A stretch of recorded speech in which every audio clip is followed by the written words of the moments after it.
This video is on a piece of, you could say, wood art that I created. And this piece of wood art right over here was created in honor of the Kali event. And if you're interested in the Kali event, I'll put in the description a link that goes to my website that goes through all of like the details behind this event. But if I was to give you a very quick summary of what this event was about, it was looking at how does one take destructive energy that typically makes us feel negative, makes us feel really bad, dislodges us from the direction that we were trying to go, and take that to help us focus our mind and get into a creative state that leads to profound beauty. How do you take destructive energy to reach creative beauty? That was the exploration. And this notion of having a dialogue with destruction so that it kind of brings you through another path that you never would have otherwise gone through. That was kind of the exploration. So after the main event, after the discussions and the presentations and things like that, we all went outside for like a practicum, okay? And the idea was I went and I found like the most nastiest log in my yard. It had been sitting there for probably 2 or 3 years. And I took a log that was really difficult. You know, it had like had like a branch coming out of it, so those are usually hard to split. And people took an axe, and with intense, aggressive, destructive energy, we broke and split this piece of wood. And when I looked inside, my breath was taken away because I could not imagine. I'd never ever seen wood spalted in the way that this piece of wood was. I'll explain what spalted wood is in the next section as I go through all of like the close details of what this is. And so I was like, wow. I never would have even uncovered this if it wasn't for the destruction that came from the Kali event. Okay, so then I was like, well, what should I do with this? I used all hand tools, and I thought, why not turn this into the face of Kali? And as I thought about that, I was like, no, actually, the whole point of this destructive energy is to liberate us from a particular trajectory. Why conform to a particular aesthetic of a face? Let me be free of it. And so instead, I began to just explore the wood. I would, sometimes follow different lines and be like, where do you go? Where do you go? And so I just keep digging and exploring what's the journey of this? What's the storyline of this? And so I uncovered it. And in a way, this wood is what guided me to create what I wanted to create. For that same reason, I didn't finish this with anything. So there's no oil or polyurethane or anything that this is finished with. And I didn't use any sandpaper. And that was difficult to do because some places I have tool marks and stuff. But again, the idea is, why? Why should I sand away what people call to be imperfections?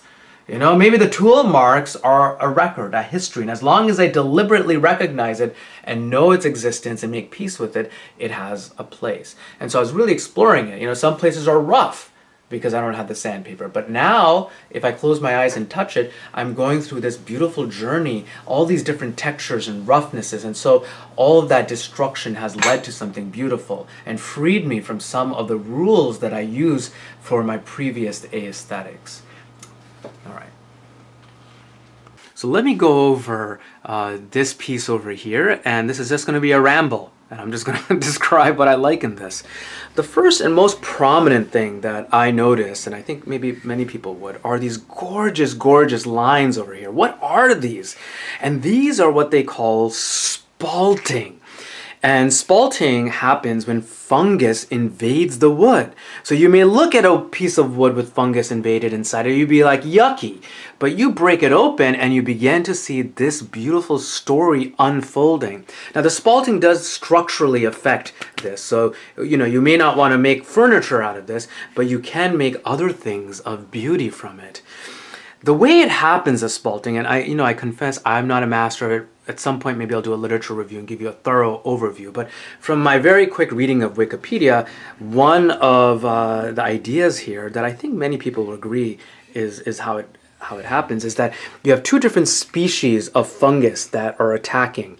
And then what they do is they create this barrier of pigment that prevents the other fungus from entering into the territory of another fungus. So it's really just territorial battles. That's what this is. That's what you're seeing, all the territorial battles, the stories of different fungus invading and attacking and things like that. I should say though, the story gets more complex if you read Wikipedia, because it says that some types of fungus, they don't need another fungus to battle with. They'll just put down these walls of pigment. But safe to say that all of these designs are created by fungus, which is just amazing.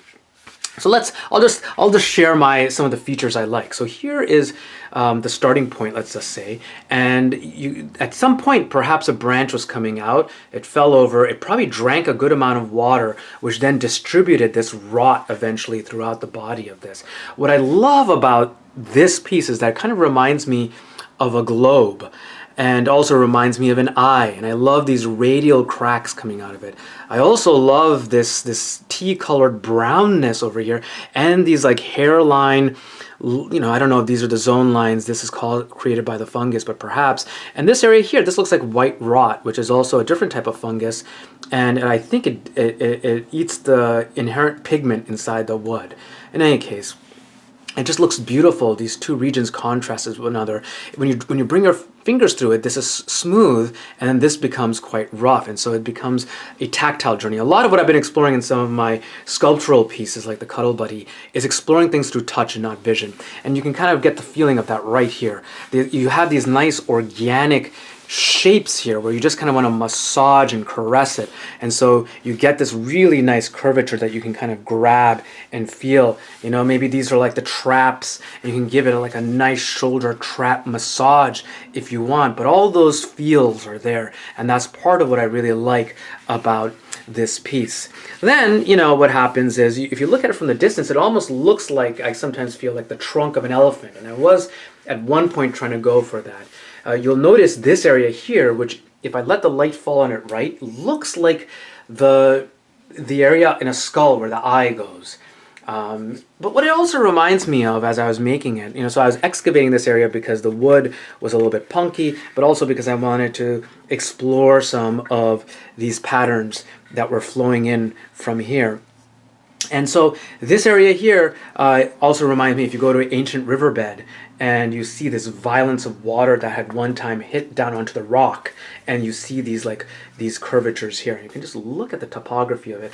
It's quite nice. Okay, what else do I want to show? So the other parts, and now the sun is coming up, so let's see, what can I do? Maybe I'll decrease the exposure just so you can get it's kind of difficult. Let me just... I'll change it, but for now I think this is working. So here you can see, this is like, your nose crinkling when you're angry, and that kind of refers to Gali too. This is some of the original bark or skin on it, and that you can also see at the top over here. Look at this beautiful story over here. So these little arms, or whatever you want to call them, look at that. That has, I don't know if you can see it in the camera, but it has just a small tinge of blue or gray in it. And look at that. You've got the dark brown over here, a light brown. You've got these gorgeous black lines. You've got the little blues and grays and little structures there. And then it descends into this beautiful ripples coming down, and it feels really good. And look, it's almost shiny. You can see how it's glittering in the sun, just shining. Just, oh my God, it's so delicious. It's so amazing. So you can also see some of those stress lines when the sun hits it, these wrinkled stress lines in there, and really gives it like this interesting look. It's hard to record this because once the sun gets on it, it gets so bright that you can't see some of the details in here. Okay, what else do I want to talk about? What features do I want to talk about here? We come over here, and what you see here, let me see if I can just change the exposure a little bit. You see these beautiful ripples, like little bubbles of spalt, and they're just bubbling, bubbling, bubbling down. And I excavated this area here to look at what happens to that storyline. And if you can see here, those are fine, fine little lines of spalting there. So delicate, so extraordinary. And what you also see over here, look at this texture. Look at that texture. So that most likely was when we hit it with the axe, and then we pulled the two pieces apart, the fibers were just torn apart. And so I left that so that as you're exploring this through touch, your fingers just glide over that and you're like, oh, what is this turbulence? You go from smooth to like, you know, so that is another one of my favorite parts of this. There are other features. So take a look at this.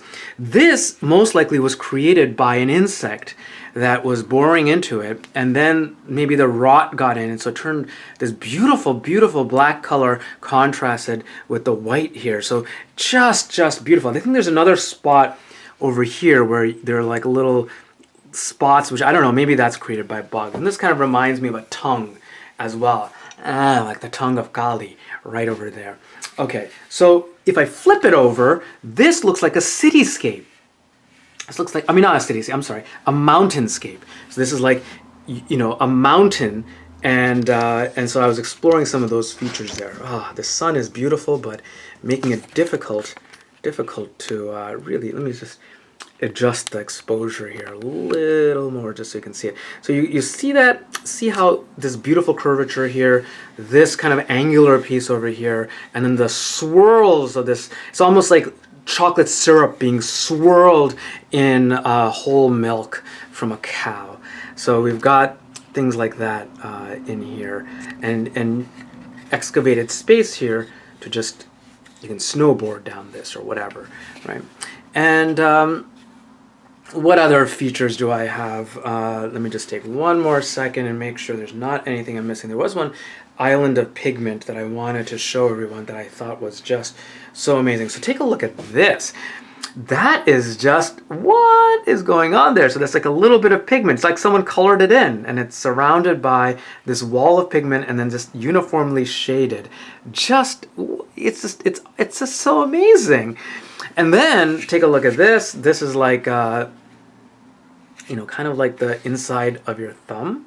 A little bit like that kind of shape was what I was thinking of as I was making it. So, you know, again, the sun makes it difficult, but you can kind of see how you can grab it and it just feels good. And then inside here is the inverse of that. So it's like, this is a raised shape of oval, and this is a oval that has been excavated out.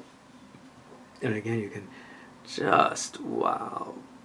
And you can see some of these lines. See that indent there? I would have normally taken that out. See, look at these bumps here.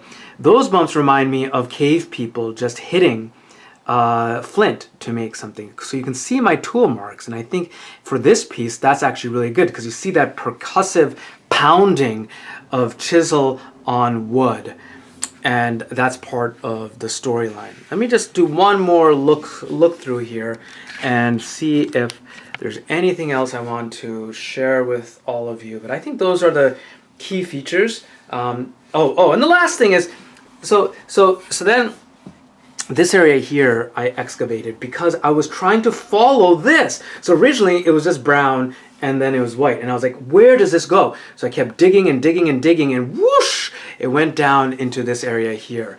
And you look at that same brown then comes over across here, and so I decided to make that into a column like this. And so some of the shape has been governed just by exploring different colors and wanting to maintain it. And what I like about this piece is that you can just grab it from different angles and hold it. And so that's really kind of cool too. Okay,